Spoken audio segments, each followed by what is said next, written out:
Rain hammered Seoul's empty streets like bullets from heaven. Blood mixed with water, swirling into storm drains beneath flickering streetlights. A man lay crumpled against cold concrete, his tailored suit torn, his breath shallow. His hand pressed against his abdomen, crimson seeping through his fingers. Surrounding streets filled with the hum of black luxury vehicles. Doors opened. Footsteps approached. Armed shadows moved through the downpour. And standing frozen at the mouth of a narrow alley, a woman. African. Terrified. Her heart pounding louder than thunder. She had seconds to decide. Run and survive. Or stay and risk everything for a stranger who might already be dead. What she chose that night would change the entire criminal underworld of South Korea forever. This is a story about power, betrayal, obsession, and the kind of love that destroys empires or builds them. Please like, share, and subscribe. The rain had been falling for 3 hours. Blessing John pulled her thin jacket tighter around her shoulders, cursing herself for not checking the weather before leaving her small apartment in Itaewon.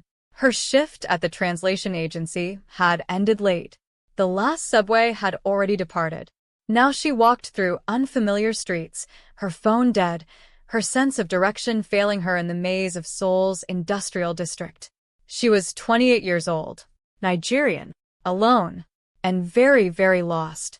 6 months ago, she had been someone else entirely. The daughter of Chief Emmanuel John, one of Lagos's most respected import-export businessmen. She had grown up in a sprawling estate in Victoria Island. Private schools, international travel, a future that seemed carved in gold. Then everything collapsed. Her father's business partner, a man he had trusted for 20 years, had orchestrated a devastating financial betrayal. Contracts were forged. Accounts were emptied. Within 3 months, her family lost everything. Her father suffered a stroke from the stress. Her mother aged 10 years in 10 weeks. And Blessing? She made a decision. She would leave Nigeria. Start fresh somewhere no one knew her name. Rebuild what had been stolen. Then return home and restore her family's dignity. Seoul had seemed like the perfect place to disappear. But tonight, as rain soaked through her clothes and unfamiliar buildings loomed around her, Blessing wondered if she had made a terrible mistake. She turned down another street. Empty. Industrial. The smell of metal and gasoline hung thick in the wet air. Then she heard it. A gunshot. Blessing froze. Her heart seized. Another shot echoed through the rain. Then a third. Every instinct screamed at her to run. But her feet wouldn't move. Ahead at the end of the narrow street, she saw movement. A figure stumbling. Falling. Collapsing against a concrete wall. And behind him, 3 black SUVs. Doors opening. Men stepping out. All dressed in dark suits. All carrying weapons. Blessing pressed herself into the shadows of a doorway. Her breath came in sharp, shallow gasps. She watched as the wounded man tried to crawl. His movements were desperate. Weak. Blood trailed behind him like a dark river. One of the armed men approached. He raised his weapon, aimed at the crawling figure. And in that moment, Blessing's body moved before her mind could stop it. She didn't know why she did it. Later, she would replay this moment 1,000 times, searching for logic. There was none. Only instinct. Only the memory of her grandmother's voice. When God puts someone in your path, you don't walk away. Blessing grabbed a rusted metal pipe from the ground. She ran. Her scream tore through the rain. The armed man turned. Too late. The pipe connected with his skull. He crumpled. Chaos erupted. The other men shouted in Korean. Flashlight beams swung toward her. Blessing didn't think. She grabbed the wounded man by his arm. Get up, she screamed. Get up. He was heavy. So heavy. But somehow, he found the strength to move. Together, they stumbled into the darkness of a side alley. Behind them, footsteps thundered. Voices barked commands. Blessing's lungs burned. Her legs screamed. But she didn't stop. She found an abandoned warehouse. Broken doors. Shattered windows. She pulled the man inside, dragging him behind stacked crates. Then she pressed her hand over her mouth to silence her own breathing. Footsteps passed outside. Flashlight beams swept through the broken windows. Voices argued in rapid Korean. Then, slowly, the sounds faded. Blessing waited. 1 minute. 2, 5, 10. When she was certain they were gone, she finally looked at the man she had saved. And her breath caught. Even covered in blood. Even pale from blood loss. He was striking. Sharp jawline. High cheekbones. Skin that spoke of mixed heritage, Korean structure, but with deeper undertones that hinted at African ancestry. His eyes were closed, but his chest still rose and fell. Barely. Blessing's hands trembled as she opened his torn jacket. The wound was bad. A gunshot to his lower abdomen. Blood pulsed with each heartbeat. "Don't die," she whispered. "Please don't die." She ripped fabric from her own shirt, pressed it against the wound, applied pressure.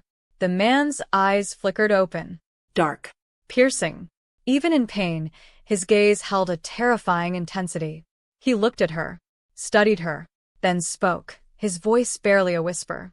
"Who are you?" Blessing swallowed. Someone who made a very stupid decision. A ghost of something, perhaps amusement, crossed his pale features. Then his eyes closed again. Blessing worked through the night. Her medical knowledge was limited, basic first aid she had learned during university emergency training. But she did what she could. She cleaned the wound with rainwater and alcohol wipes from a dusty first aid kit she found in the warehouse. She applied pressure until the bleeding slowed. She kept him conscious when his breathing became too shallow. By dawn, the rain had stopped. Weak sunlight filtered through the warehouse's broken roof. The man was stable. Barely. Blessing sat against a crate, exhausted. Her clothes were stiff with dried blood. Her hands still trembled. She looked at the unconscious stranger. His suit, despite its condition, was clearly expensive. Custom-tailored. The kind of clothing that cost more than her monthly rent. On his left wrist, she noticed something. A tattoo. Intricate black lines forming a pattern she didn't recognize. Korean characters intertwined with what looked like traditional African symbols. The design extended beneath his shirt sleeve. She couldn't see the full image, but something about it made her uneasy. She reached for his jacket pocket, hesitated, then searched anyway. No wallet, no phone, only a single item, a black business card. No name, no phone number, just a symbol, a serpent coiled around a dagger. Blessing stared at it. The symbol meant nothing to her, but it would. Soon. 3 hours later, the man woke. His eyes opened slowly, focused. Found her. Blessing stood immediately. Her body tensed. He didn't speak. He simply watched her. Those dark eyes moved across her face. Her body. Her blood-stained hands. Analyzing. Calculating. "You saved me," he finally said. His voice was stronger now. Low. Controlled. Blessing nodded. "I should have kept walking. Why didn't you?" She didn't answer. Because she didn't know. The man slowly pushed himself into a sitting position. His jaw tightened with pain, but he made no sound. Blessing watched his movements. Controlled. Disciplined. Like someone who had learned to master physical suffering long ago. "What's your name?" he asked. She hesitated. "Tell me," he said. "Not a request. Blessing. Blessing John." He absorbed this. Said nothing. "And you?" she asked. A long pause. Han Juno Koye. The name meant nothing to her then. She had no idea that she was sitting across from the most dangerous man in South Korea. Later that morning, everything changed. Han Juno Koye made a phone call using a burner phone from the warehouse's abandoned office. Within 30 minutes, black vehicles surrounded the building. Men in dark suits flooded through the doors. Armed. Professional. Terrifying. Blessing's instinct screamed at her to run. But she couldn't. They had already surrounded her. She expected violence. Interrogation. Execution. Instead, every single man bowed. To him. Han Juno Koye stood slowly, one hand pressed against his wound. His presence transformed. Even injured. Even bleeding. He radiated absolute command. One of the men approached. Tall, severe. Military bearing. Chairman, he said, bowing deeply. We've been searching all night. Chairman. Blessing's blood went cold. Han Juno Koye gestured toward her. This woman saved my life. Every eye turned to Blessing. The weight of their attention was suffocating. She will be protected, Han continued. She will be brought to the estate. She will want for nothing. Blessing stepped back. Wait, what? No. I don't want anything. I just want to go home. Han's dark eyes found hers. Held them. That is no longer possible. Her heart dropped. What do you mean? The severe man, she would later learn his name was Director Kong, stepped forward. You were seen. The men who tried to kill the chairman will learn of your involvement within hours. Your face is already being circulated. Blessing shook her head. I don't understand. You saved someone very important, Kong continued, which means you are now a target. If you return to your normal life, you will be dead before sunset. The air left Blessing's lungs. She looked at Han Juno Koye, the man she had saved, the man who had just destroyed her life. He watched her with those cold, piercing eyes. No apology. No sympathy. Only truth. Come with me, he said, and you live. And if I refuse? Then I cannot protect you. Silence. Blessing felt the ground crumble beneath her feet. Everything she had built in Seoul. Her job. Her apartment. Her careful, anonymous life. Gone. All because she couldn't walk away from a dying stranger. She closed her eyes, remembered her grandmother's voice, remembered her father's collapse, remembered every sacrifice she had already made. Then she opened her eyes. Fine. Han Juno Koye nodded. Something flickered across his features. Something that looked almost like respect. The estate was not what Blessing expected. She had imagined a compound. Guards. Weapons. Instead, the convoy delivered her to a sprawling traditional Korean Hanok mansion hidden in the mountains north of Seoul. Beautiful, ancient, Serene. But as the gates closed behind them, Blessing understood. This was a gilded cage. She was given a private wing. Exquisite rooms decorated with priceless Korean art and African textiles. A closet filled with designer clothing in her exact size. A bathroom larger than her entire Itaewon apartment. Staff bowed to her in the hallways, addressed her as honored guest. But she wasn't free. Guards stood at every exit. Her phone was not returned. Her questions about leaving went unanswered. 3 days passed. On the 4th day, Director Kong summoned her to the main house. Han Juno Koye was waiting. He sat in a traditional reception room, dressed in a perfectly tailored black suit. His wound had been treated. His color had returned. His tattoo, the intricate blend of Korean and African symbols, was visible on his neck above his collar. He looked like a king. No. He looked like something far more dangerous. Sit, he said. Blessing sat. You have questions. I have many questions. Then ask.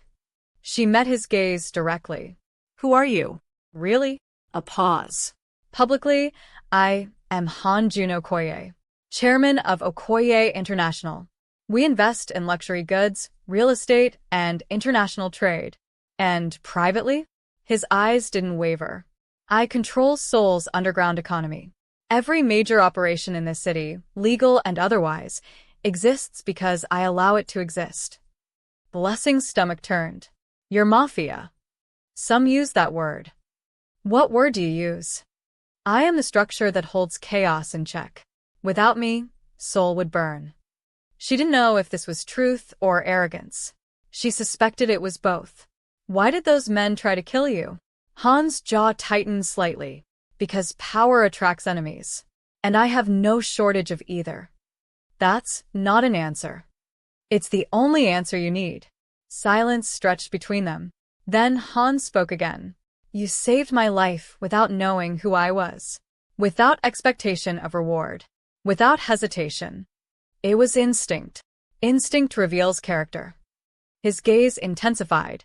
You have courage, Blessing John. And loyalty. These are rare qualities. I'm not loyal to you. I don't even know you. Not yet. Something about his certainty made her skin prickle. "What do you want from me?" she asked. "Currently? Nothing." "Then why am I here?" "Because until I find everyone responsible for the attack, you remain in danger. My enemies will assume you know things. They will hunt you to extract information, or simply to send a message." Blessing felt sick. "So, I'm your prisoner. You are my guest. Guests can leave." Han's expression didn't change. "When it is safe, you may leave. Until then, you stay. And if I try to escape, I would strongly advise against it. Not a threat. A statement of fact." Blessing's hands curled into fists beneath the table.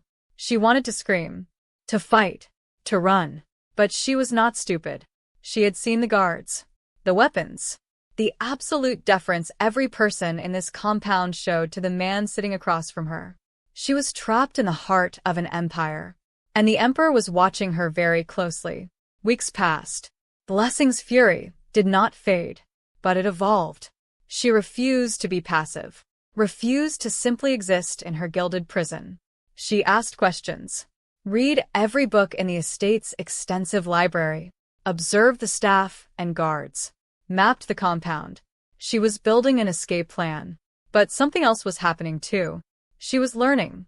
Director Kong began visiting her quarters each afternoon. At first she assumed he was simply monitoring her.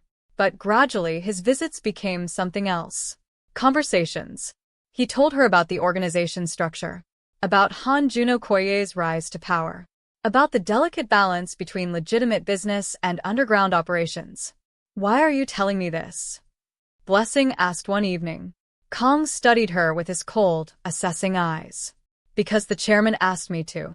"Why?" "I do not question his decisions. I execute them." "That's terrifying. That is loyalty." Meanwhile, Blessing began to notice patterns. Han Juno Koye was rarely at the estate. When he was present, he moved through spaces like a shadow. Meetings behind closed doors. Visitors who arrived in luxury vehicles and left with pale faces. But occasionally, rarely, he would appear where she was. The library, the garden, the traditional tea room. He never spoke first. He simply observed. At first, it unnerved her. Then it angered her. Then, something else. She began to study him in return. The way he held himself. The absolute control in every gesture. The micro-expressions that flickered across his face before disappearing behind ice. There were depths to this man. Darkness, certainly. But also pain. She recognized pain. She had seen it in her father's eyes when he lost everything. She had felt it in her own heart when she left Nigeria. Whatever Han Juno Koye had endured, it had not destroyed him. It had forged him. 1 month into her captivity, something changed. Blessing was in the garden when it happened. The estate's traditional Korean garden was beautiful. Stone paths, koi ponds, perfectly manicured trees. She walked there often. It was one of the few places where she felt almost free. That afternoon, she found Han Juno Koye. He stood beside the largest koi pond, his back to her. Still. Silent. His suit jacket was removed.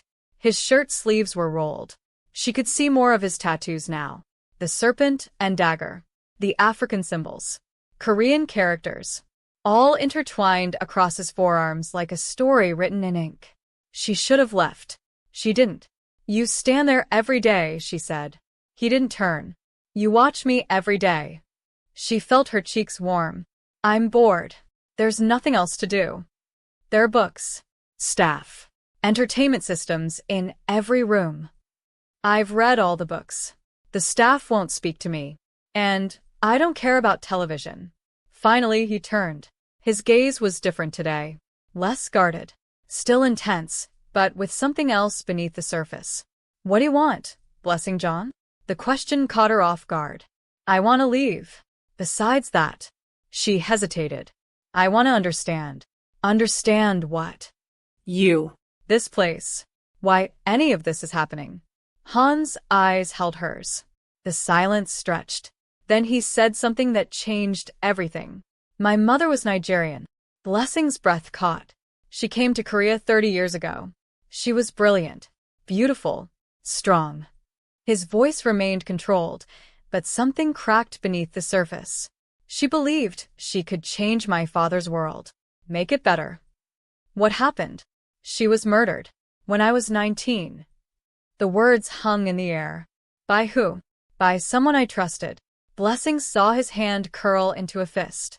Saw the tendon strain beneath the tattooed skin. I'm sorry, she said. The words were insufficient. She knew that. Han turned back to the pond. Do not waste your sympathy on the dead. They cannot hear it. Then who should I give it to? No one. Sympathy is weakness. That's not true. It is the only truth that has ever kept me alive. Blessing stepped closer. She didn't know why. She stopped beside him at the edge of the pond. Your mother sounds like someone worth grieving. Han was silent for a long moment. Then, she would have liked you. Blessing looked at him. His profile was sharp. Hard. Beautiful in the way that dangerous things are beautiful. Why do you say that? Because you speak truth even when it is unwise. She was the same. Is that why you're keeping me here? Because I remind you of her. His jaw tightened. No. Then why? He turned his head. Their eyes met. The distance between them was suddenly very small. Because I have not yet decided what you are. What are my options? A threat. An asset. Or… He didn't finish. Or what? His gaze dropped to her lips for half a second, then returned to her eyes. Something far more dangerous. He walked away. Blessing stood frozen beside the koi pond, her heart pounding, her mind racing. She didn't understand what had just happened, but she knew one thing with absolute certainty. Something between them had shifted, and there was no going back. 2 weeks later, Blessing discovered the truth about the assassination attempt. She wasn't supposed to hear, but she had learned to move quietly through the estate, to listen at doors, to observe without being observed. That night, she stood outside Han's private study. Voices carried through the crack beneath the door. Director Kong. The investigation is complete, Chairman. We have identified the source. Han. Who? A pause. Kong. Lee Sang-min. Silence. Blessing pressed closer. She had heard the name Lee Sang-min before. He was one of Han's senior advisors. A man who had been with the organization for over 15 years. Evidence. Han's voice was ice. Conclusive. Financial records. Communication logs. Witness testimony. Another silence. Then Han spoke again. He has been with me since my father's time. Yes, Chairman. He trained me, advised me, stood beside me when others fled. Yes, Chairman. And now you tell me he orchestrated my murder. The evidence is irrefutable. Blessing heard something crash. A glass shattering against a wall. Then Han's voice, controlled again, but trembling with suppressed rage. Bring him to me. The following evening, Blessing witnessed something she would never forget. She had been walking through the estate's eastern wing when she heard sounds from the underground level. A door had been left ajar. She descended and found herself overlooking a concrete chamber. Han Juno Koye stood in the center, his suit immaculate, his tattoo visible on his neck and wrists, his expression carved from stone. Before him knelt an older Korean man, Lee Sang-min. His face was bloodied. His hands were bound. His eyes were filled with terror. Why? Han asked. Lee Sang-min's voice cracked. They offered me more than you ever could. They promised me position, Power. legacy. You had all of those things. I had nothing. I was your father's servant, and then yours. 30 years of obedience, with nothing of my own. Han's expression didn't change. You had my trust. Your trust. Lee laughed bitterly. You trust no one. You never have. You look at everyone like they're a potential threat. Do you know what it's like to work beside a man who never truly believes you're loyal? I believed in you. Then you were a fool. Silence. Han reached into his jacket. Blessing's heart stopped. But he didn't withdraw a weapon. He withdrew a small photograph. Do you remember this? Han asked. Lee's face went pale. This is a photograph of my mother. Taken the day she died. You were there. You stood beside her.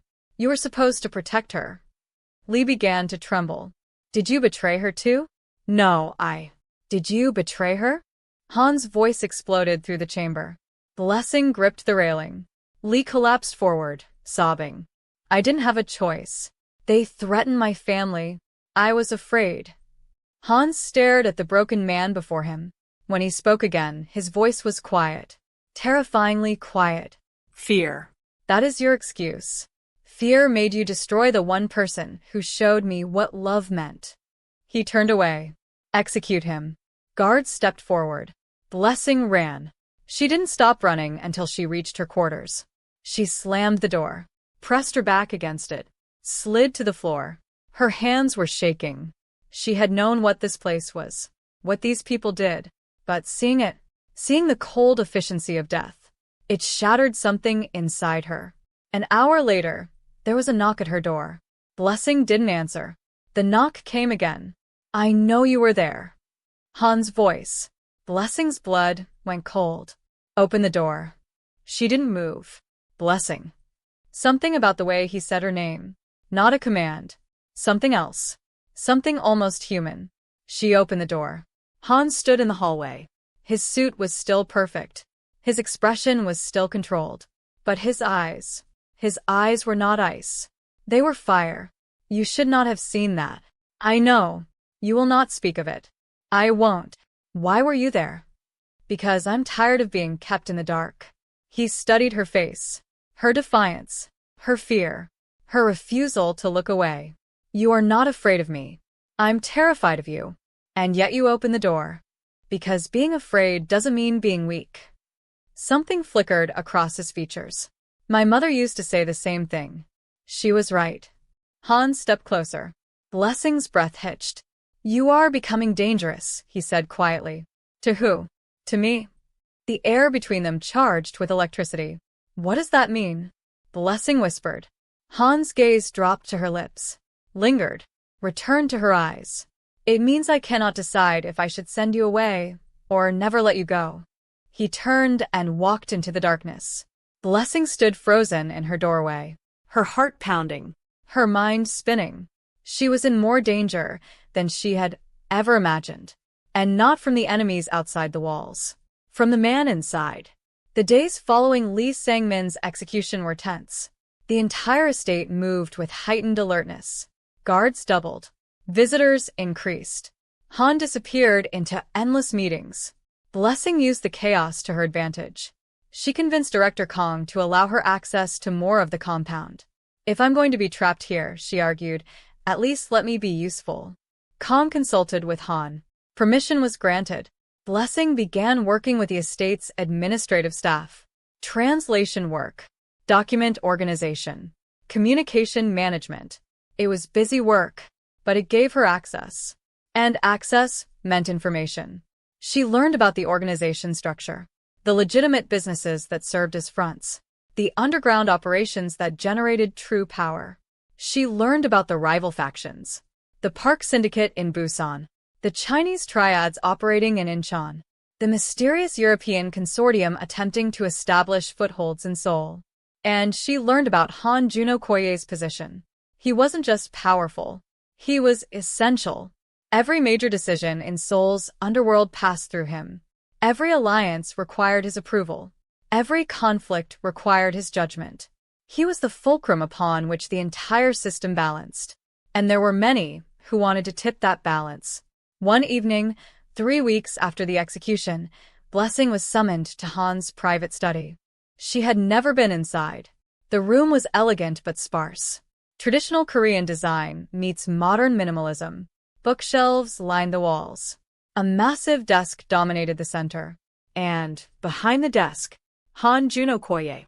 His jacket was removed. His shirt sleeves rolled. His tattoos fully visible. The serpent. The dagger. The African symbols. The Korean characters. A complete story written across his skin. Sit, he said. Blessing sat. Director Kong tells me you've become valuable. I'm keeping myself busy. You're gathering intelligence. She didn't deny it. Han's lip twitched. Almost a smile.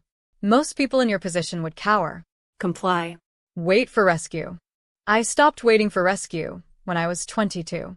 What happened at 22? I realized no one was coming to save me, so I started saving myself. Han leaned back, studied her. Your family's business collapse. Blessing tensed. How do you know about that? I know everything about you, Blessing John. Your father's stroke, your mother's depression, your brother's gambling debts, your sister's medical bills. Her hands curled into fists. That's private. Nothing is private from me. You had me investigated. I investigate everyone who enters my sphere. And what did you find? Strength, resilience, intelligence, loyalty to family above all else. He leaned forward. You're not an ordinary woman, Blessing. You never were. Is that supposed to be a compliment? It's an observation. Well, observe this. I don't care about your world. I don't care about your power. The moment I can safely leave, I'm gone. Are you? The question was soft. Dangerous. Yes. You hesitated. I didn't. You did. His gaze burned into hers. Something is keeping you here, Blessing John. Something beyond fear. You're wrong. I'm never wrong. He stood, walked around the desk, stopped directly in front of her chair, looking down at her. Tell me to let you go, he said quietly. Tell me right now, and I'll arrange your safe departure. New identity, new location, financial security, freedom. Blessing opened her mouth. The words wouldn't come. That's what I thought, Han said. He returned to his desk. You're dismissed. Blessing stood on shaking legs, walked to the door, then stopped. Why are you doing this? She asked without turning. Doing what? Playing with me. Testing me. Whatever this is. A long pause. Because I see something in you that I haven't seen in anyone since my mother. Blessing's heart clenched. What do you see? The potential to become something extraordinary. She finally turned. Their eyes met. And what would I become? Han's gaze darkened. That depends entirely on what you choose. The opportunity came unexpectedly. A major crisis erupted within Han's organization. A shipment had been intercepted. Not drugs or weapons, those businesses Han had eliminated years ago. Luxury goods, high-end art, precious metals, all destined for clients across Asia. The loss was significant, financially, but more importantly, reputationally.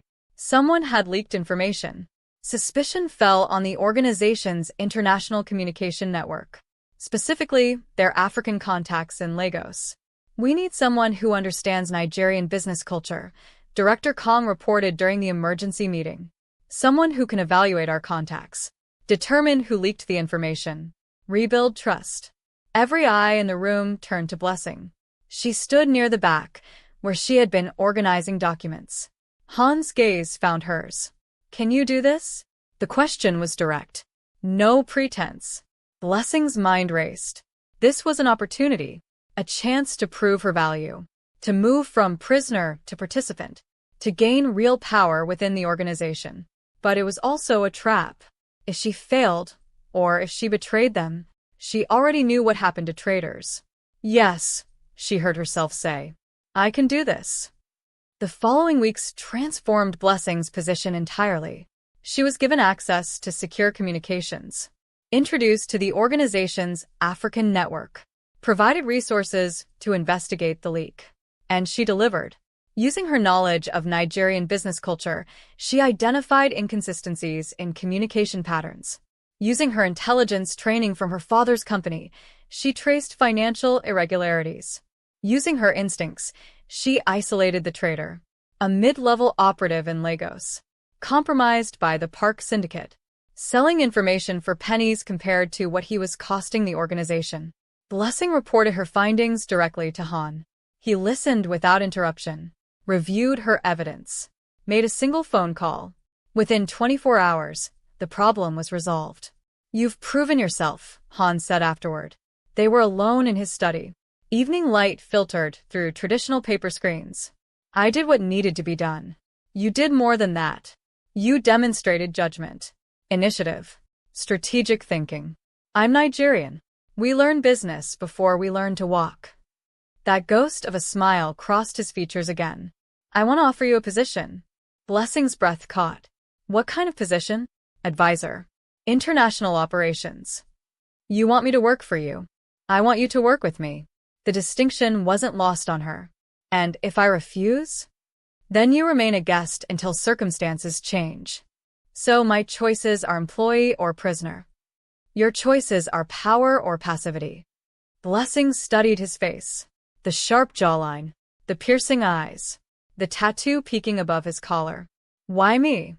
Because you're extraordinary. And I collect extraordinary things. I'm not a thing to be collected. No. His gaze intensified. You're far more valuable than that. The air between them thickened. What's really happening here? Blessing asked quietly. Between us? Han's jaw tightened. I don't know. The admission seemed to cost him. That's not very reassuring from a man who supposedly knows everything. You're not like everything else. He stepped closer. Close enough that she could smell his cologne. Feel his presence pressing against her. I have built my entire life on control, he said, voice low. Emotional control. Strategic control. Absolute control.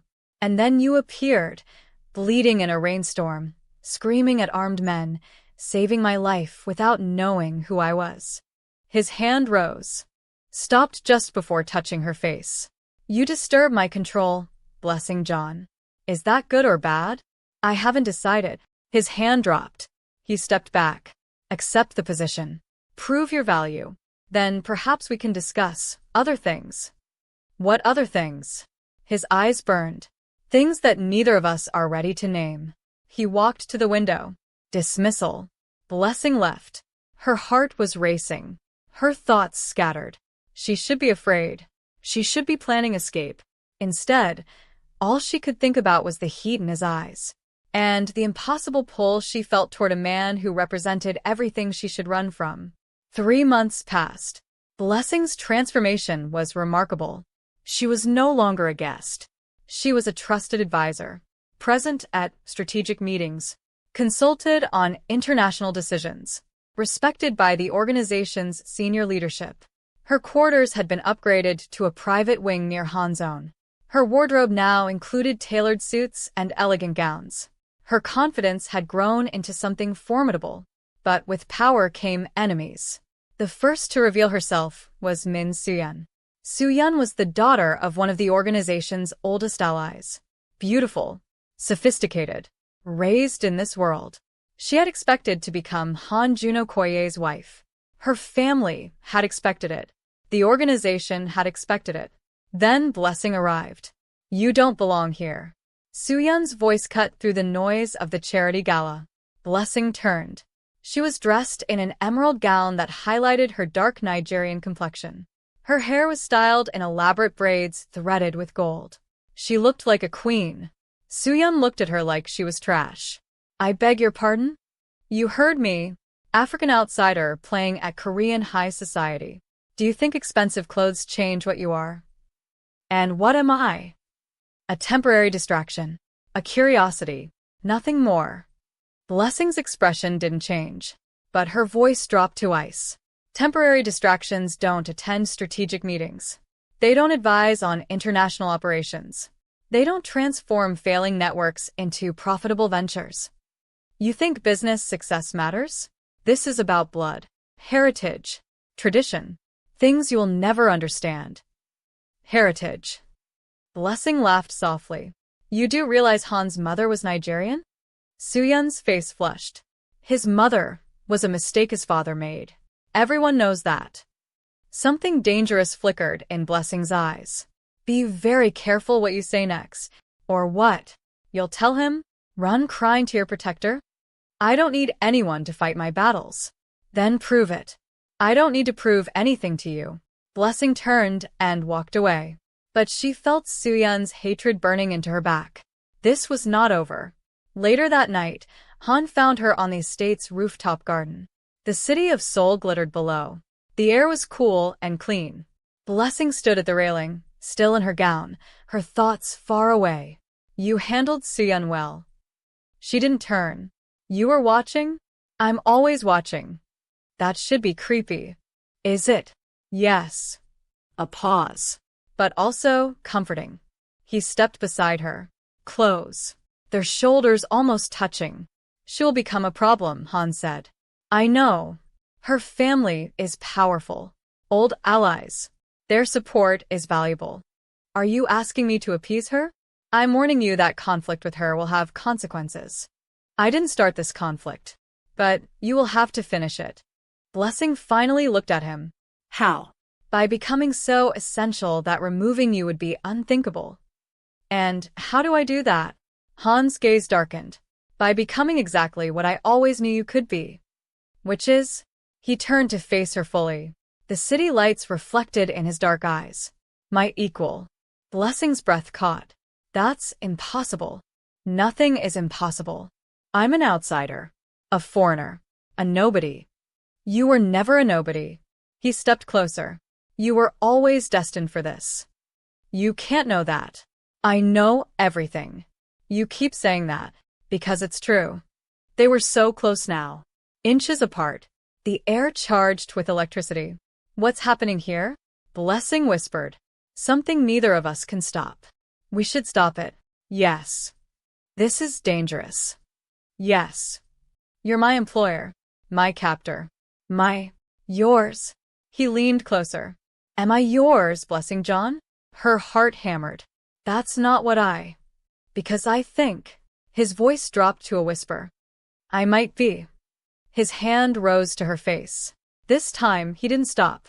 His fingers traced her cheekbone. Her jaw. Her lips. Blessing trembled. Tell me to stop, he said. I can't. Why? Because I don't want you to. His eyes flared. And then, Chairman. Director Kang's voice shattered the moment. Han stepped back immediately. His expression returned to ice. What is it? An emergency. The Park Syndicate. They've made a move. Han's jaw tightened. He glanced at Blessing.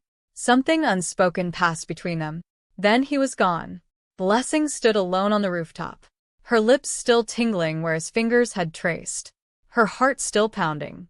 She was falling for the most dangerous man in South Korea. And there was nothing she could do to stop it. The Park Syndicate's move was devastating.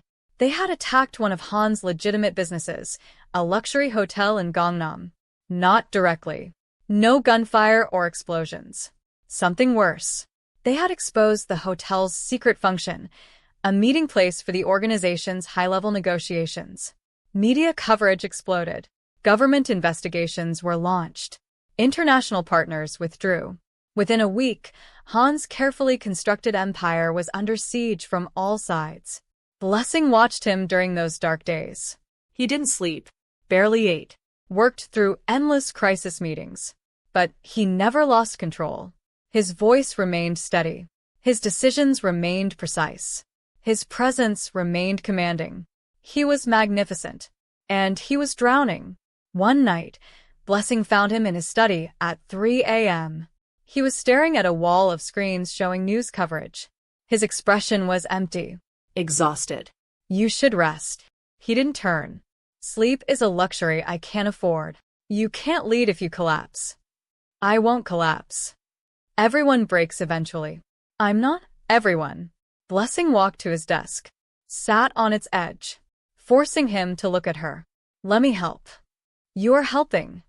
More. Let me do more. His eyes finally focused on her. Red-rimmed, haunted, vulnerable. She had never seen him vulnerable before. Why? He asked. Why do you care?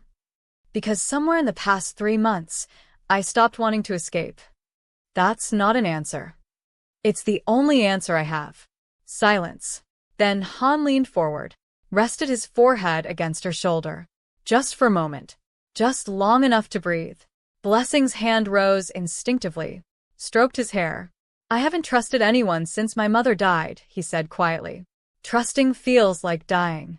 I know, but with you. He pulled back, looked at her. With you, I want to try.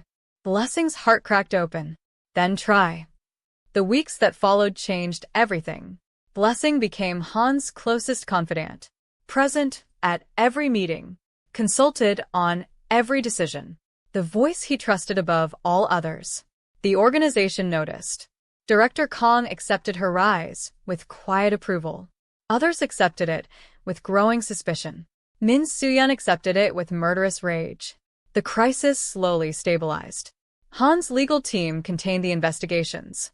His media team controlled the narrative. His strategic team identified and neutralized Park Syndicate operatives. By the 4th month, the empire was recovering. By the 5th month, it was stronger than before. But the Park Syndicate was not finished. And neither was Min Soo-yeon. The night of the revelation, Blessing attended a private dinner at the Min family estate. It was a trap. She knew it was a trap. But Han had asked her to go. "They're testing us," he said. "They want to see if you break under pressure. Show them you don't. And if they try to hurt me," his eyes hardened, "they wouldn't dare." Why not? Because everyone knows what happens to people who touch what's mine. The possessiveness in his voice should have frightened her. It didn't. It thrilled her. The dinner was elegant, deceptively warm. The Min family showed impeccable hospitality. But beneath the surface, Blessing felt their hatred. Soo-yeon watched her throughout the meal. Those beautiful features twisted with barely concealed contempt. "Tell us, Ms. John," Soo-yeon's father said over dessert. "How exactly did you come to join our organization?" "I saved the chairman's life." "Yes, we've heard the story. A remarkable coincidence." "I don't believe in coincidence." "Neither do I." His eyes narrowed. "Which makes me wonder, why were you in that district that night? Industrial areas aren't typically walking paths for foreign translators." Blessing's skin prickled. "I was lost." "Were you?" "Yes. Some might say you were positioned there deliberately, waiting for an opportunity." The accusation hung in the air. Blessing's voice remained calm. "Some might say a lot of things. The truth is simpler. I was in the wrong place at the right time. I made a choice. The chairman is alive because of that choice. Or perhaps." Soo-yeon leaned forward. "Your plan, sent to infiltrate our organization, working for the Park Syndicate, or the Europeans, or someone else entirely. That's absurd." "Is it?" A Nigerian woman appears from nowhere, saves the most powerful man in Seoul's underground, and within months becomes his most trusted advisor, his constant companion, his... She paused deliberately. "Whatever you are to him, careful," Blessing said quietly. "Or what? You'll tell him I was mean to you." "No." Blessing stood. "I'll remember that you threatened me." She turned to leave, and found the doors blocked by armed guards. "Sit down, Ms. John." Soo-yeon's father's voice had lost all warmth. "This isn't a dinner. It's an interrogation. The chairman will. The chairman won't know about this until we've extracted the truth. And by then, it won't matter." Blessing's heart pounded, but she forced her expression to remain calm. "You're making a terrible mistake." The only mistake was allowing Han to become infatuated with a foreign outsider. "We've tolerated his preferences for too long. His mother nearly destroyed his father. We won't let you destroy him." "I'm not trying to destroy anyone." "Then you won't mind answering some questions." Soo-yeon stood, walked toward Blessing, stopped inches away. "Who do you really work for?" "The chairman." "Liar." "I'm not." The slap cracked across Blessing's face. Pain exploded through her cheek. But she didn't flinch. She didn't cry. She looked directly into Soo-yeon's eyes. And smiled. "Now you've done it." The doors exploded inward. Guards flew across the room. Han Juno-koye strode through the wreckage. His suit was immaculate. His expression was ice. His tattoo pulsed visibly on his neck. Behind him, Director Kong led a team of armed operatives. The Min family's guards drew weapons. Han's men didn't flinch. "Chairman," Soo-yeon's father began. "You touched her." Han's voice was quiet, devastatingly calm. More terrifying than any shout. "You touched what's mine." He looked at Soo-yeon, at the red mark forming on Blessing's cheek. Something shifted in his eyes. Something final. "You have 30 seconds to explain why I shouldn't burn everything you've built to the ground." Soo-yeon's father stepped forward. "Chairman, be reasonable. We were simply..." 20 seconds. "She's not who she says she is." "She's manipulating you. We have evidence." 10 seconds. We've discovered communications between her and… time. Han raised his hand. His men took position. The Min family guards were outnumbered 5-1. Wait, Soo-yeon screamed. We have proof. Real proof. She's been communicating with the Park Syndicate for months. Han's hand froze midair. His eyes moved to Blessing. And for the first time, since she'd known him, she saw doubt. Show me, Han said. Soo-yeon smiled triumphantly. She pulled out a phone, displayed messages, emails, financial records, all bearing Blessing's name, all suggesting betrayal. Han looked at the evidence, looked at Blessing. His expression was unreadable. Is this true? No. Blessing's voice was steady. It's fabricated. All of it. She would say that, Soo-yeon began. Silence. Han's command cut through the room. He approached Blessing, stood before her, those dark eyes searching her face. Look at me. She looked. Tell me again. I have never betrayed you. I would never betray you. A heartbeat. 2. 3. I believe you. Relief flooded through Blessing. Then Han turned to the Min family. Someone fabricated this evidence to destroy the woman I trust most. Someone in this room. His gaze moved to Soo-yeon. Someone desperate enough to risk everything. Soo-yeon's face went pale. Chairman, Director Kong. Yes, Chairman. Take her into custody. Full investigation. Find out who helped her create this. No. Soo-yeon screamed as guards grabbed her arms. You can't do this. My family, your family will survive this, Han said coldly. You will not. He turned his back on her screaming, walked to Blessing, took her face in his hands, gentle despite the violence surrounding them. Did she hurt you? It's nothing. It's not nothing. His thumb traced the red mark on her cheek. I will make her pay for every second of fear she caused you. I wasn't afraid. I know. His eyes softened. That's why He stopped. Why you what? Chaos swirled around them. Guards shouting. Soo-yeon screaming. Her father pleading. But Han looked only at Blessing. Wire impossible to ignore, he finished. But that wasn't what he had been about to say. They both knew it. We need to leave, Director Kong interrupted. Han dropped his hands, stepped back. The cold mask returned. We're done here. He strode toward the exit. Blessing followed. But as she passed the doorway, she heard Soo-yeon's final scream. You'll regret this. The Park Syndicate knows everything. They're coming for both of you. You'll both be dead before. A guard silenced her. The doors closed. Blessing climbed into the black SUV beside Han. The vehicle pulled away from the Min estate. Seoul's lights blurred past the tinted windows. What did she mean? Blessing asked quietly. The Park Syndicate is coming? Han didn't answer immediately. When he spoke, his voice was ice. She meant that tonight was the beginning of a war.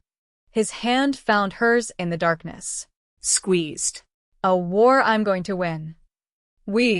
Blessing corrected. Han looked at her. Something raw flickered across his features. He agreed. The SUV drove through the night. Behind them, enemies gathered. Ahead of them, an empire waited. And, between them, a love that could save everything. Or destroy it completely. The estate was transformed into a fortress. Armed guards patrolled every entrance. Security systems were upgraded within hours. All non-essential staff were dismissed. Blessing watched the transformation from her window. The garden she had loved was now filled with men carrying automatic weapons. The peaceful koi pond reflected the harsh lights of security towers. Everything beautiful had become dangerous. Just like her feelings for Han Juno-koye. The War Council convened at midnight. Blessing was present, not as an observer, but as a participant. Director Kong stood at the head of a massive digital display. Maps of Seoul glowed on multiple screens. Red markers indicated Park Syndicate positions. Blue markers showed Han's territories. The red was spreading. They've been planning this for months, Kong reported. The hotel exposure was just the beginning. They've compromised 3 of our supply chains, bribed 17 local officials, And according to Soo-yeon's interrogation, they have a mole inside our inner circle. Murmurs rippled through the assembled leaders. Han sat at the center of the table, Silent. watching, his tattoo visible on his neck and wrists, the serpent, the dagger, the African symbols. Who? He asked. She claims not to know. Only that the Park Syndicate has real-time intelligence on our movements. She's lying. Possibly. We're continuing interrogation. Han's fingers drummed once against the table. A single, controlled movement. What are our options? Another advisor spoke, an older man named Chairman Yu. We could negotiate. The Park Syndicate wants territory. Give them the southern districts. Buy peace. Peace bought with weakness is not peace. It's delayed defeat. Then we strike first. Full offensive. Cripple them before they can. And lose half our forces in a war of attrition. Silence fell. Blessing watched the faces around the table. Fear. Uncertainty. Calculation. These were powerful men, but none of them had answers. She cleared her throat. Every eye turned to her. May I speak? Chairman Yu frowned. This is a strategic meeting. Perhaps. Let her speak. Han's voice cut through the objection. Blessing stood. The Park Syndicate's strength is coordination. They're attacking on multiple fronts because they expect you to defend on multiple fronts. Spreading your forces thin. We're aware of basic military strategy, Yu said dismissively. Then you're aware that the counter-strategy is concentration. Not defending everything. Defending what matters most. And what matters most? Their leader, Park Sung-jin. Silence. You're suggesting assassination? Kong asked. I'm suggesting targeted destabilization. Park Sung-jin holds his syndicate together through personal loyalty. Remove him from the equation, even temporarily, and his lieutenants will turn on each other. They always do. And how do you propose we reach him? He's surrounded by an army. Blessing smiled. He's also attending the Asia Finance Summit in 3 days. Legitimate business cover. Minimal security. Public venue. The room fell silent. Han's eyes met hers. Something flickered there. Pride. Admiration. Desire. How do you know this? He asked. Because I've been monitoring his public appearances since the hotel incident. He's arrogant. He believes his legitimate business identity protects him. It doesn't. Chairman Yu scoffed. You want us to attack him at an international summit? The exposure would destroy us. I don't want you to attack him. I want you to compromise him. There's a difference. Blessing pulled out her tablet. Displayed documents. Park Sung-jin has been laundering money through a European consortium. Illegal transactions worth hundreds of millions. I have evidence. Irrefutable evidence. How did you? I've been investigating him for weeks. Using the same skills I used to find her Lagos trader. She looked at Han. I told you I wanted to help more. This is more. Han studied her for a long moment. Then he turned to the council. We proceed with her plan. Chairman, Yu began. This is not a discussion. The room fell silent. Han stood. The summit is in 3 days. Director Kong, coordinate security. Chairman Yu, manage our defensive positions. Everyone else, prepare for what comes after. He walked toward the door. Paused. Looked back at Blessing. You. Come with me. Han's private quarters were on the estate's top floor. Blessing had never been inside.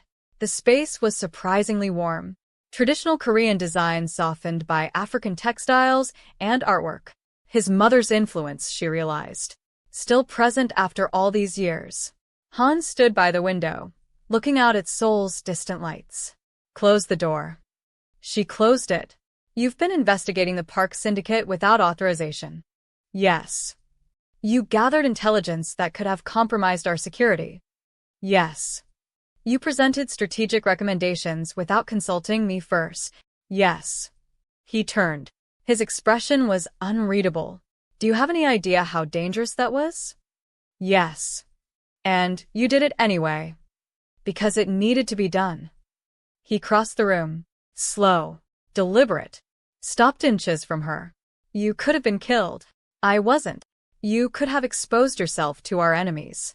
I didn't. You could have destroyed everything we've built. I saved everything we've built. His jaw tightened. Don't you understand? His voice dropped. If something happened to you. He stopped. What? Blessing pressed. If something happened to me, what? I would burn this entire city to the ground. The words hung between them. Raw. Terrifying. True. That's not rational, Blessing whispered. I know. That's not strategic. I know. That's love. The word exploded through the room. Blessing stopped breathing. Han's eyes burned into hers. I love you. 3 words. Simple. World-shattering. I've tried not to. Tried to convince myself it was gratitude. Attraction. Strategic advantage. But it's not. It's love. The kind I swore I would never feel again. Han. I watched my mother die because my father loved her. Love made him weak. Made him vulnerable. His enemies used her to destroy him. And I promised myself I would never. His voice cracked. I would never give anyone that power over me. Blessing reached for him. Her hands found his face. And now I would give you everything. My empire. My life. My soul. Things I didn't even know I still had. A tear slipped down his cheek. The most dangerous man in South Korea was crying. For her. I don't know if this saves us or destroys us, he continued. I only know I can't pretend anymore. Blessing felt her own tears rising. Then don't pretend. What are you saying? I'm saying I love you too. His eyes widened. I've loved you since you collapsed at that koi pond, and let me see who you really are. I've loved you through every meeting, every crisis, every moment you thought you were hiding. You weren't hiding. I saw you. I see you. Her thumbs traced his cheekbones. I see a man who lost everything and built an empire from the ashes. A man who carries his mother's memory in his skin and his soul. A man who terrifies everyone around him but looks at me like I'm the most precious thing in the world. You are. Then stop being afraid. I don't know how. Neither do I. She smiled through her tears. We'll figure it out together. He pulled her close. Their foreheads touched. Together, he repeated. Together. The kiss that followed was inevitable. Soft at first. Tentative. Testing. Then deeper. Hands tangled in hair. Bodies pressed close. Hearts pounding in sync. When they finally pulled apart, both were breathless. This changes everything, Han said. I know. Our enemies will use this against us. I know. The organization will question my judgment. Let them. He laughed. Actually laughed. The sound was rusty from disuse. Beautiful. You're impossible. You love it. I love you. I know. She kissed him again. Outside, war gathered. Inside, something new was being born. The Asia Finance Summit was held at Seoul's Grand Hyatt. 3,000 of Asia's most powerful business leaders gathered under crystal chandeliers and security protocols that rivaled heads of state. Park Sung-jin arrived in a convoy of armored vehicles, surrounded by bodyguards. Radiating confidence. He had no idea what was coming. Blessing entered through a side entrance. Her dress was midnight blue, elegant, professional, designed to blend into the crowd of executives and advisors. Her credentials identified her as a representative of Okoye International. Her earpiece connected her to Director Kang's security team. Her clutch contained a flash drive with enough evidence to destroy Park Sung-jin's legitimate reputation forever. Target is in the main ballroom. Kang's voice crackled in her ear. Southeast corner. Table 12. Confirmed. Remember, no direct contact. Plant the evidence with the financial regulators. Let them do the rest. Understood. She moved through the crowd. Smiled at strangers. Made small talk. Accepted champagne she didn't drink. All while tracking Park Sung-jin's position. He was younger than she expected. Late 40s. Handsome in a cruel way. He laughed easily. Charmed his tablemates. Looked like any other successful businessman. But Blessing had seen the intelligence reports. She knew about the bodies. The broken families. The destroyed lives. This man was a monster wearing a human mask, and tonight, she would unmask him. The financial regulators were positioned near the bar. Two senior officials from South Korea's Financial Services Commission, both known for their integrity, both coincidentally investigating European money laundering. Blessing approached smoothly. "Excuse me, aren't you Director Huang? I believe we met at the trade conference in Singapore last year." The older man frowned. "I don't recall." "Of course you wouldn't. I was just an assistant then. But I've been following your work on international financial crimes." Impressive dedication. The flattery worked. Within minutes, she was engaged in genuine conversation about regulatory frameworks and cross-border enforcement. When she casually mentioned European consortium activities, Director Huang's eyes sharpened. "You have information?" "I have evidence. Substantial evidence. Involving one of the attendees here tonight." Who? Blessing glanced toward table 12. Director Huang's face paled. "That's a serious accusation." "I'm a serious person." She passed him the flash drive under the cover of a handshake. "Everything you need is there, including transaction records, shell company structures, and links to known criminal enterprises." "Why bring this to me?" "Because you're one of the few people in this city who can't be bought." Director Huang studied her face. "Who are you really?" "Someone who believes in justice." She walked away before he could ask more questions. "Package delivered," she murmured into her earpiece. "Confirmed. Extraction route is clear. Move to exit point Bravo." Blessing turned toward the exit and found her path blocked by Park Sung-jin himself. "Ms. John, isn't it?" His smile was cold. His eyes were colder. "I don't believe we've met," Blessing said smoothly. No. "But I know who you are. Han Juno Koye's African pet." Rage flickered through her, but she kept her expression neutral. "I'm not sure what you're referring to. Don't insult my intelligence. I've been watching you since you entered." Very smooth approach to Director Huang. Very professional. Her heart rate increased, but her voice remained steady. "I'm a businesswoman. Networking is part of the job." "Is that what you call it?" He stepped closer. "I call it infiltration. I call it espionage. I call it an act of war." Strong words for a charity summit. Strong consequences for those who cross me. His hand gripped her arm. "Hard enough to bruise." "You're making a scene," Blessing said quietly. "I don't care about scenes. I care about sending messages." "Then let me send one of my own." Her knee connected with his groin. Park doubled over. Blessing wrenched free. Security converged from multiple directions. "Contact broken," she said into her earpiece.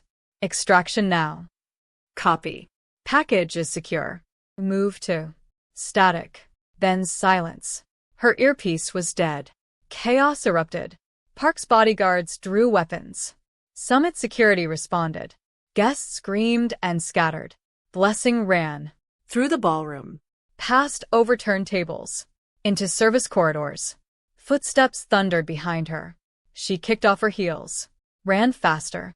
A fire exit appeared. She crashed through it. The alley beyond was dark and wet, and filled with enemies. 4 men stepped from the shadows. All armed. All wearing Park Syndicate colors. "End of the line," one said. Blessing's mind raced. No weapon. No backup. No escape.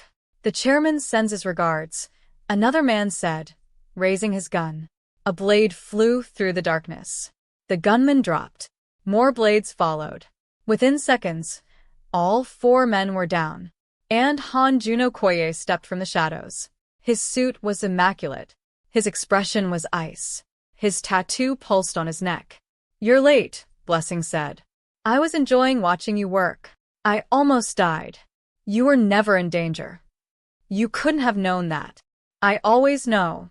He took her hand. "We need to move. Park's men are everywhere." They ran through the alley maze. Gunfire echoed behind them. Explosions rumbled in the distance. The war had begun in earnest. Director Kang's SUV appeared at the alley's end. They dove inside. Tires screamed. Bullets pinged off armored glass. Then they were moving, racing through Seoul streets, leaving chaos behind. "Report," Han commanded. The evidence reached Director Huang, Kong said. He's already contacted international enforcement. Park Sung-jin's legitimate businesses will be under investigation within hours. And the illegitimate ones? Our teams are hitting them now. 7 locations simultaneously. We're crippling his infrastructure before he can respond. Han's lips curved slightly. Good. He turned to Blessing. You did well. I did what needed to be done. You did more than that. His hand found hers. Squeezed. You proved yourself to every person who ever doubted you. Including you? I never doubted you. Liar. I doubted myself. Never you. The city blurred past. Fire and sirens. A world burning. But inside the SUV, there was only them. The victory was short-lived. 3 days after the summit, Director Kong delivered devastating news. We've found them all. Han stood in his study, Blessing beside him. The weight of the revelation was heavy in the air. Who? Kang's jaw tightened. Chairman Yu. The silence that followed was suffocating. Chairman Yu. One of Han's oldest allies.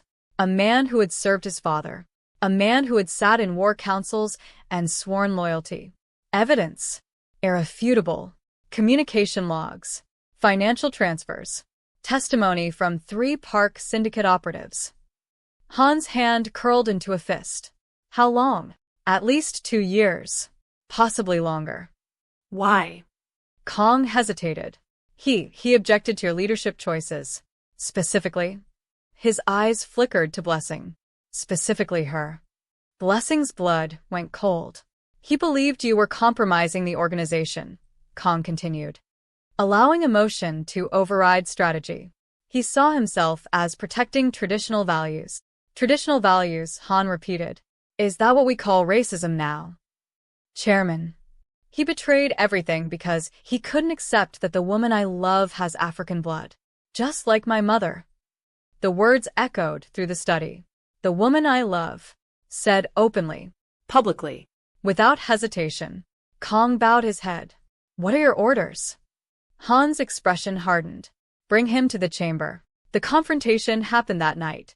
Chairman Yu knelt on the concrete floor. No longer dignified. No longer powerful. Just an old man facing consequences. Han stood before him. Silent. Terrible. Why? Han finally asked.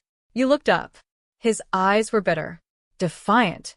Because your father built an empire and you're destroying it for a woman. Just like he almost did.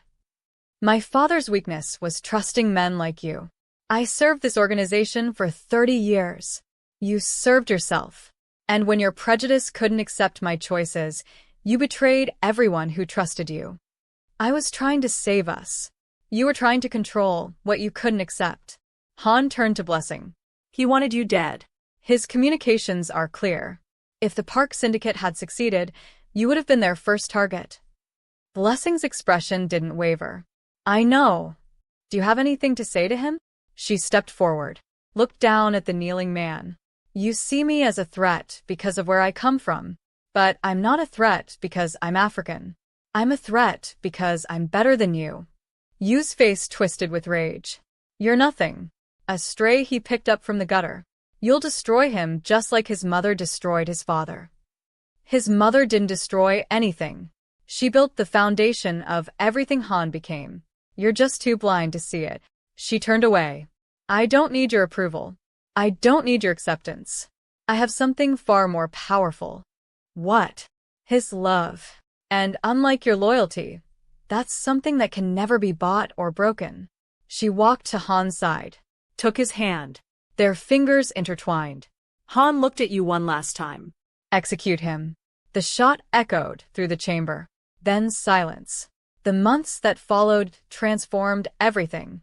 Park Sung-jin's empire crumbled under the weight of international investigations. His lieutenants turned on each other, just as Blessing had predicted. Within 6 months, the Park Syndicate was a memory. Han Juno Koye's power expanded to fill the vacuum. New territories. New alliances. New levels of influence. But the greatest transformation was Blessing herself. She was no longer an advisor. She was a leader. Strategic decisions passed through her hands. International operations followed her guidance. The organization's African and European networks answered to her authority. Staff no longer called her honored guest. They called her madam. And when enemies spoke of her in whispered conversations, they called her the African Queen. One evening, 9 months after the summit, Han summoned her to his study. She entered expecting another strategy session. Instead, she found candles. Hundreds of them. The study had been transformed into a garden of light. Han stood in the center, dressed in a traditional Korean suit, his tattoos visible on his neck and hands, his expression soft, vulnerable. "What is this?" Blessing asked. A question. He approached her, took her hands. "I have spent my entire life building walls, protecting myself from the weakness of love, convincing myself that isolation was strength. I know, you destroyed every wall, not through force, through patience, through truth, through becoming everything I never knew I needed." His hands trembled slightly.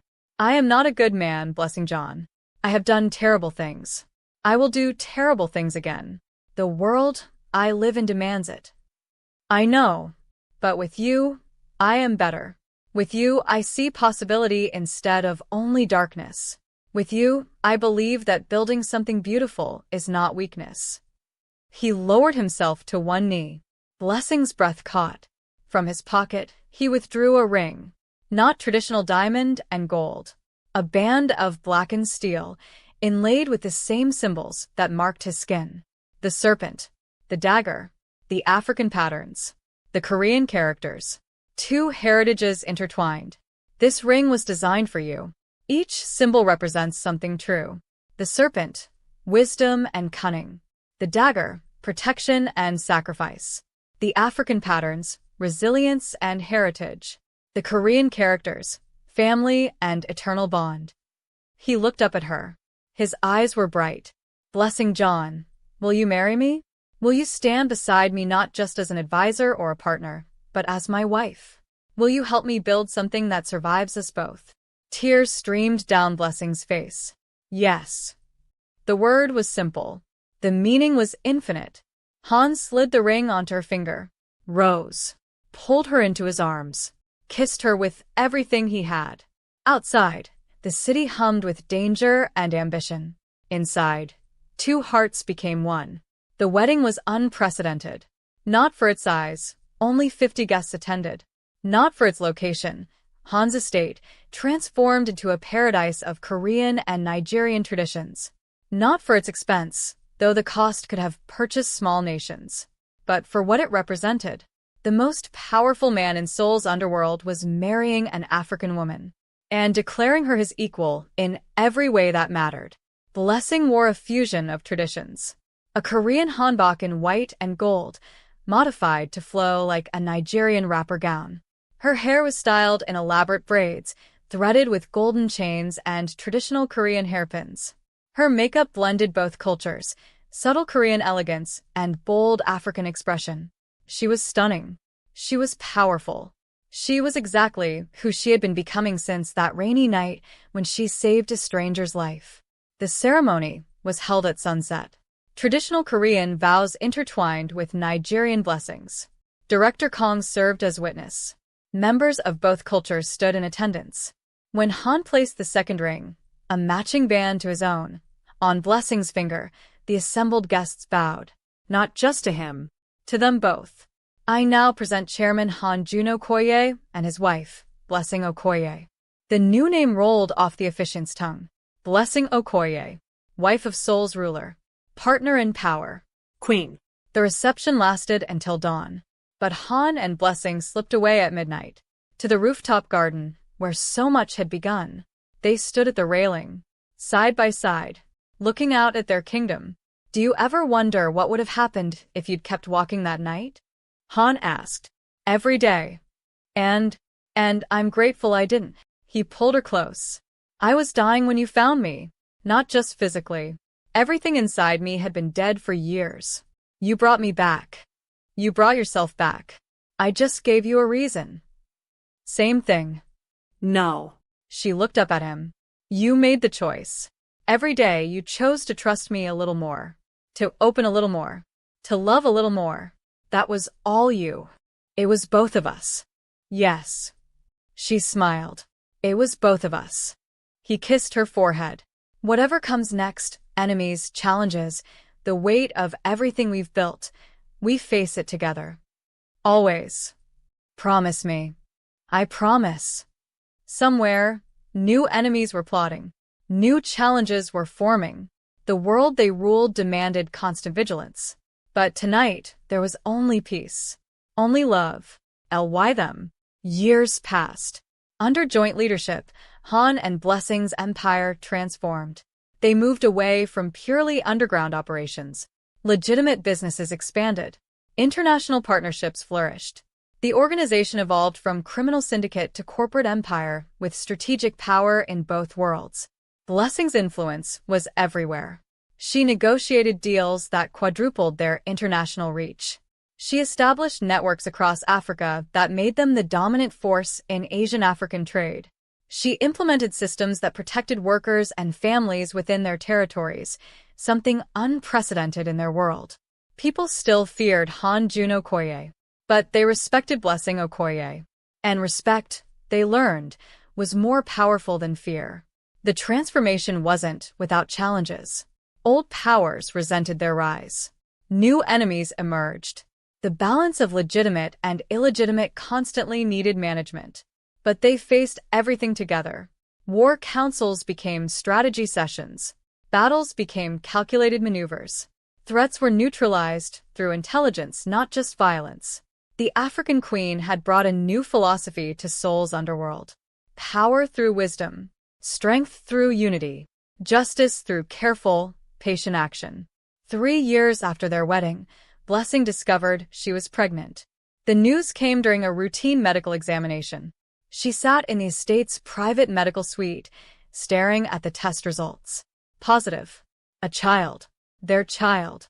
She found Han in his study. He was reviewing reports. Always reviewing something. We need to talk. Something in her voice made him look up immediately. What's wrong? Nothing's wrong. She sat across from him. Something's different. Different how? She placed the medical report on his desk. Han read it. His expression didn't change. For a long moment, he simply stared at the paper. Then he looked up. His eyes were wet. A child? Yes. Our child. Obviously. Something cracked in his composure. He stood, walked around the desk, knelt before her chair. His hands found her stomach, still flat, still unchanged. But not empty. His voice broke. I never thought I would have this. Have what? A family. A real family. Something built on love instead of obligation. He pressed his forehead against her stomach. I don't know how to be a father. Neither of us knows how to be parents. We'll learn together. What if I fail? You won't. How do you know? She lifted his face, made him look at her. Because you've never failed anything you truly committed to. And you're going to commit to this child more than you've committed to anything in your life. How do you know that? Because I know you. He kissed her. Gentle. Reverent. I love you. I know. I'm going to love this child more than my own life. I know that too. How? Because that's exactly how you love me. Word of the pregnancy spread quickly. Too quickly. Within weeks, intelligence reports indicated increased activity from their remaining enemies. A child, an heir, changed everything. The dynasty Han's father had built would now continue. The power they had accumulated would pass to a new generation. The empire would endure. This terrified their enemies. And desperate enemies were dangerous enemies. Director Kong increased security tenfold. Blessing's movements were restricted. Her staff was vetted and revetted. Every person who came within her orbit was investigated thoroughly. She hated it, but she understood. This was no longer about her. This was about the life growing inside her. The first attack came in her 5th month. A car bomb planted in one of her regular vehicles. Director Kang's team found it during routine sweeps. No casualties. But the message was clear. Han's response was swift and terrible. Within 48 hours, the cell responsible was eliminated. Every member, every associate, every family member who had known about the plot. It was brutal, excessive, Necessary. Blessing watched the reports come in. She felt no guilt. Anyone who threatened her child deserved what they received. She was becoming exactly what Han had always seen in her. Not just a queen, a mother. And mothers protected their children with savage precision. The birth was difficult. 18 hours of labor. Complications that terrified the medical team. Moments when everything seemed to be failing. Han stayed with her through every second. Holding her hand. Speaking soft encouragements. Refusing to leave even when doctors suggested he wait outside. If she dies, I die with her, he told them. So focus on saving her. They did. At 3:47 a.m., their daughter entered the world. Screaming. Healthy. Perfect. They named her Amara Grace Okoye. Amara, an African name meaning grace and eternal. Grace, for the grandmother she would never meet, but whose spirit lived in everything Han had become. Han held his daughter for the first time with trembling hands. This man who had killed without hesitation, who had commanded armies, who had destroyed empires. He looked at his daughter and wept. She's beautiful. She looks like you, Blessing said, exhausted but radiant. She looks like both of us, like everything we are together. He kissed the baby's forehead. I will protect you with everything I have, he whispered. I will build a world for you where you never have to fear. I will love you every moment of every day for the rest of my life. The baby's tiny hand wrapped around his finger. Han looked at Blessing. Thank you. For what? For everything. For saving me that night. For staying when you could have left. For loving me when I didn't deserve it. For giving me this. He gestured at their daughter. At the room. At everything they had built. For giving me a reason to be something more than what I was. Blessing reached for him. Their family held together in the quiet morning light. 3 people. 1 heart. 10 years later. Blessing Okoye stood at the window of their penthouse office in Gangnam. Seoul spread beneath her. Changed. Evolved. So much had happened. Amara was 10 now. Brilliant. Fierce. And already showing signs of both her parents' intelligence and determination. The empire had continued to grow. Legitimate businesses now outweighed underground operations. Their influence stretched across 3 continents. Han had stepped back from daily operations, focusing on strategy, while Blessing handled execution. The organization had never been stronger, and Blessing had never been more powerful. She looked at her reflection in the glass. She barely recognized the woman staring back. Not the frightened girl who had fled Nigeria with nothing.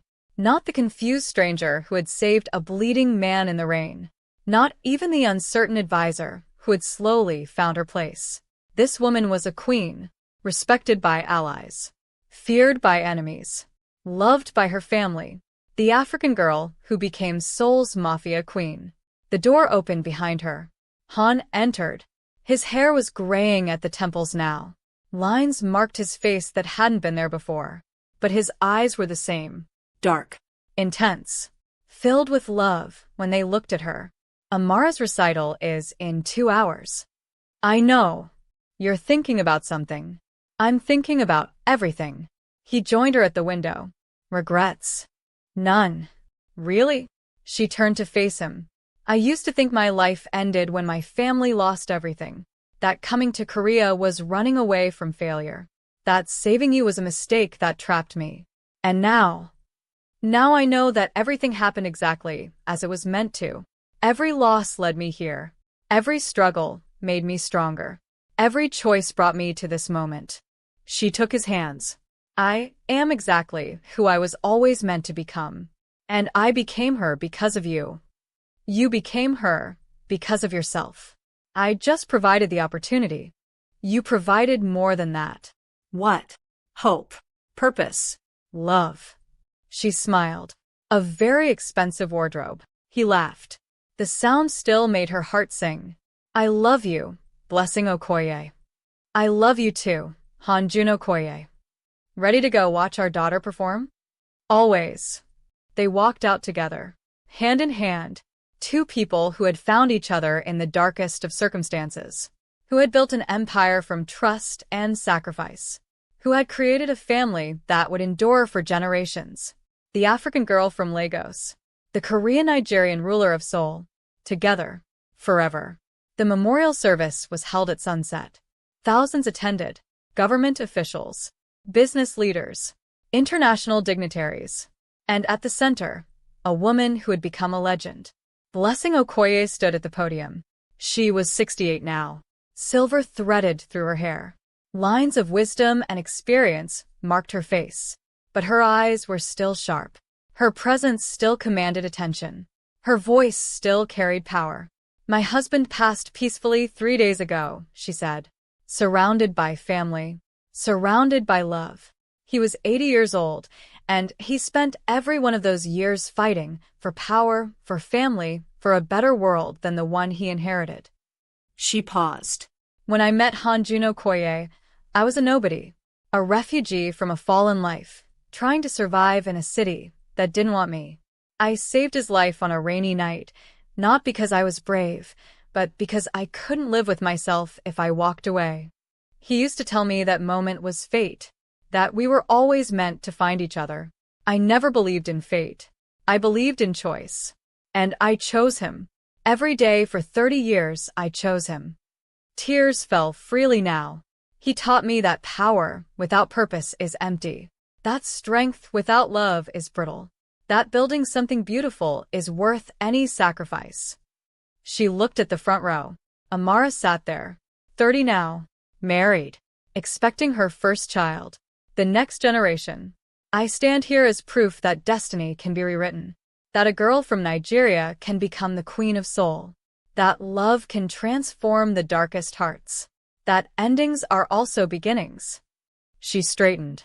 My husband is gone, but what we built together endures. Our family endures.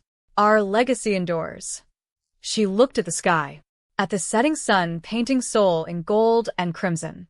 Rest now, my love. You've earned it. I'll hold the line until we meet again.